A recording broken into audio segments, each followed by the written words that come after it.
SMT Nation, we back. We've got this update from T-Mobile here, and I actually just did a video on it earlier today, but I wanted to do this follow-up because there's a little bit of confusion in the comments of that video. I want to clarify it. I want to make sure you guys have good information and you are aware of what is exactly is happening and what this means for you. All right, so to get things started, when T-Mobile talks about PCS, this is LTE Band 2. Typically, what we saw T-Mobile have for those license holdings is 20 megahertz of bandwidth.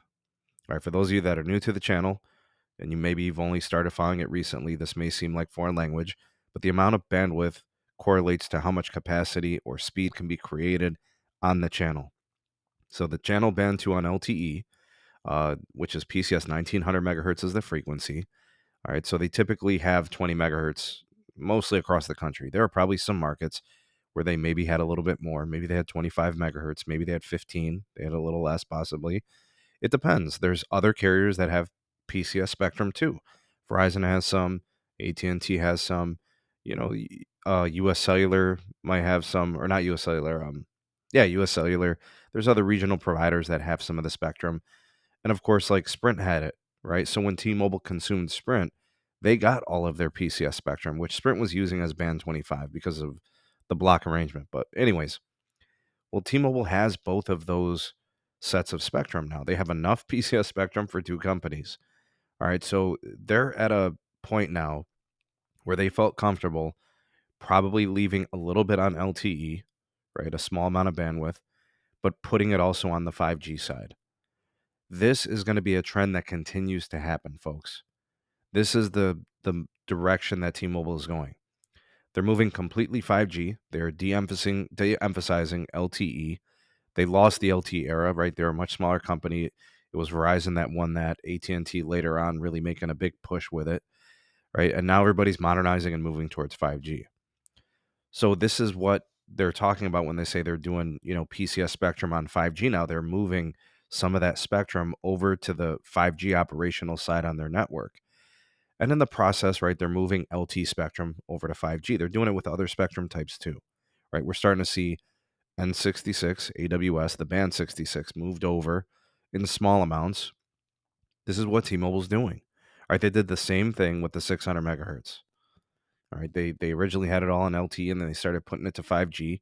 And by the way, big shout out to T-Mobile for getting over 320 or something million pops of extended 5G range, right? They're expanding the network, making it bigger, and getting to 260 million pops of 5G UC. And now with this new layer, it's a supplemental layer. They're not putting all of it on 5G. They're trying to put a lot of it on 5G, right? They feel comfortable doing that. They feel like they got enough LTE spectrum on the LTE side. They can move some of that to the PCS side. Now, the thing is your devices, and this is where kind of like the consumer information comes into play. Your device may or may not be able to pick up N25, right? The PCS 5G version. If you've got a Galaxy from this year, if you've got a Pixel from this year, if you have an iPhone from this year, I think you're golden. I think you're good. Actually, don't quote me on the iPhone. I can't confirm that. I'll have to check. I think it should, but just to be sure, you might want to inquire and look at the listing. What you want to do is go to the product page of your phone, whatever your model is, whatever your make. Look at it, see if it says N25. All right, that's what you want to check. Or N2 is another way it might be listed. Okay. So this is an important thing to know because if you're in a 2020 device, right? If you're in a 2019 device, one of those original 5G or second generation 5G devices, you're not going to be able to pick up this band because apparently it was just recently enabled for the newer devices. Okay, so this is just a kind of like an informative video to let you guys know that even though T-Mobile has turned on this channel, you're going to want to make sure that your phone can actually pick it up. And it sucks being a consumer and having to buy a phone all the time to stay up on the latest and greatest and full band compatibility, but that's the way it's going to be for a while. In fact, this is the way it's always been, and it's probably not going to stop. As carriers get new spectrum and new licenses and they add capacitive channels to the network, your device, you can't just send a firmware update. It's got to be on the hardware side as well. So this is important for that. And then also the T-Mobile home internet customers, who would love to see this kind of boost their network performance. I'm pretty sure that there is not a single piece of hardware that T-Mobile utilizes. I don't think the Arcadian does it. I don't think the Nokia Gateway does it that can use this band. They can use the PCS in the LTE form, but I don't think they could do the 5G side. So don't quote me on that one, but I'm pretty sure that they're going to be left in the dark on this too. So the next generation of gateways for T-Mobile will probably have it. Just something to note there. We're also going to be seeing more spectrum shifting over to 5G in the near future, probably more of the band 66. We'll probably see, very little LT left here in the next like year or two. They're going to continue to move this direction. So it's going to be important if you're on an LTE device. Your experience on the T-Mobile network here in the next couple of years is probably going to be pretty crappy.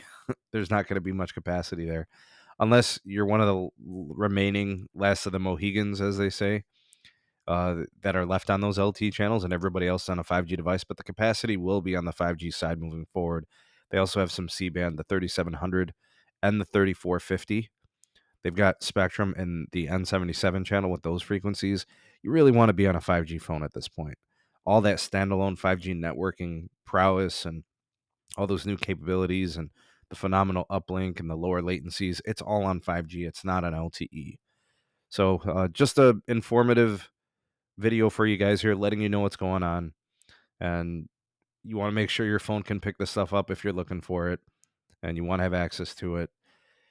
So it's a good to know. And if you want to help out others and, get them informed just like you did, go ahead and share this video, like it, and comment down below any questions you might have. We've got a great community here. A lot of the SMT Nation have very good knowledge, good foundation of connectivity information. They can probably answer some questions as well. Big shout out to my YouTube members and big shout out to my patrons, by the way. Thanks for all that you do to support me on these platforms. Appreciate you all. Y'all the goats. And we'll leave you with some words of positivity here as we head out the video. Every new day is an opportunity to be great. Go out there and be great. Thanks for watching. See you on the next one. Peace.